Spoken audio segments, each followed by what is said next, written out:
Chicken খেতে কি একঘেয়েমি লাগছে বা চিকেন রান্না মজা হচ্ছে না? এইভাবে একবার চিকেন তৈরি করে দেখবেন।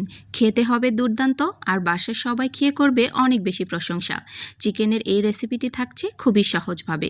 প্রথমে তৈরি করে নেব চিকেনের জন্য একটি স্পেশাল মশলা। তো তার জন্য প্যানের মধ্যে দিয়ে নিচ্ছি 2 টেবিল চামচ পরিমাণ রান্নার তেল।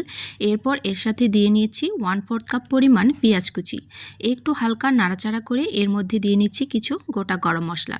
তো আমি এখানে বেশ কয়েকটা গোটা গরম মশলা ব্যবহার করেছি। এখানে জিরে, ধনে, কালো এলাচ, সাদা এলাচ, দারুচিনি আর নিয়েছি তেজপাতা।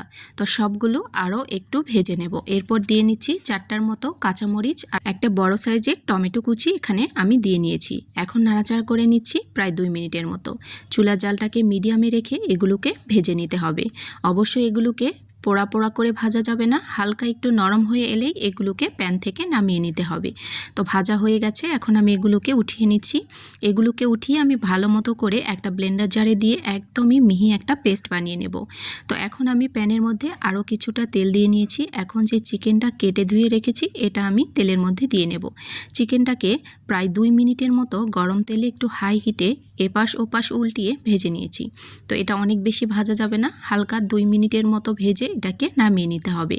তো আমি চিকেনগুলোকে তেল থেকে উঠিয়ে নিচ্ছি। এই তেলেই আমি পুরো রান্নাটা করে নেব। এখন দিয়ে নিচ্ছি সামান্য একটু পেঁয়াজ কুচি। এখানে মিডিয়াম সাইজের একটি পেঁয়াজ আমি কুচি করে ব্যবহার করেছি। এখন পেঁয়াজের কালারটা হালকা একটু চেঞ্জ হওয়া পর্যন্ত এটাকে আমি নাড়াচাড়া করে রান্না করে নিয়েছি। এরপর যে মশলাটা আমি তৈরি করেছি এই পুরো মশলাটাই এর মধ্যে দিয়ে নেব। এই মশলার জন্যই চিকেনের স্বাদটা হবে একদমই ভিন্ন রকম, আর বাসার সবাই খেয়ে অবশ্যই প্রশংসা করবেই, এত বেশি মজাদার হয়। তো এর মধ্যে এখন দিয়ে নিচ্ছি লাল মরিচের গুঁড়ো, এরপর দিয়ে নিচ্ছি হলুদের গুঁড়ো, আর দিয়ে নেব স্বাদমতো লবণ, আর দিয়ে নেব আদা রসুন বাটা প্রায় 1 টেবিল চামচের মতো। তো সব মশলাগুলো দেওয়া হয়ে গেছে। এই মশলাগুলোকে আরও কিছুক্ষণ কষিয়ে নিতে হবে। তো মশলাগুলো যেহেতু অনেকটা কাঁচা নেই, তো আমি এটা 3 থেকে 4 মিনিটের মতো কষিয়ে রান্না করে নেব।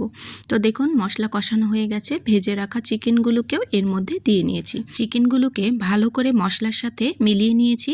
এই পর্যায়ে দেখুন চিকেন থেকেও কিছুটা পানি বেরিয়ে এসেছে। এখন আমি আরও কিছুক্ষণ নাড়াচাড়া করে এখানে অল্প একটু পানি দিয়ে নিচ্ছি।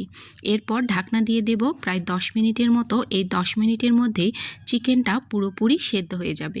তো 10 মিনিট বাদেই ফিরে আসছি। 10 মিনিট হয়ে গেছে। তো আমি ঢাকনাটা উঠিয়ে চিকেনটাকে আরও কিছুক্ষণ কষিয়ে নেব। তো এই পর্যায়ে দেখুন কালারটা কিন্তু অনেক বেশি সুন্দর এসেছে। আর এইভাবে চিকেন রান্না করলে বাসার সবাই অনেক বেশি পছন্দ করবে। অবশ্যই একবার হলেও এইভাবে চিকেন রান্না করে দেখবেন। চিকেনকে ভালো করে কষিয়ে এর মধ্যে ঝোলের জন্য পানি দিয়ে নিয়েছি প্রায় 1 কাপের মতো।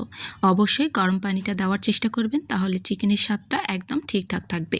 এই পর্যায়ে দিয়ে নিচ্ছি সামান্য একটু গরম মশলার গুঁড়ো। আবারও ঢাকনা দিয়ে নিচ্ছি 5 মিনিটের মতো। হাই হিটে এটাকে 5 মিনিটে রান্না করে নেব।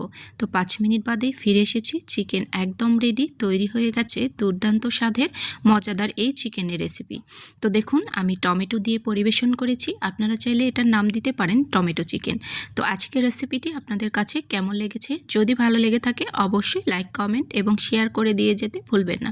এই পর্যন্তই, সবাই ভালো থাকবেন। আবারও দেখা হবে নতুন কোনো সহজ রেসিপিতে। আল্লাহ হাফেজ, আসসালামু আলাইকুম।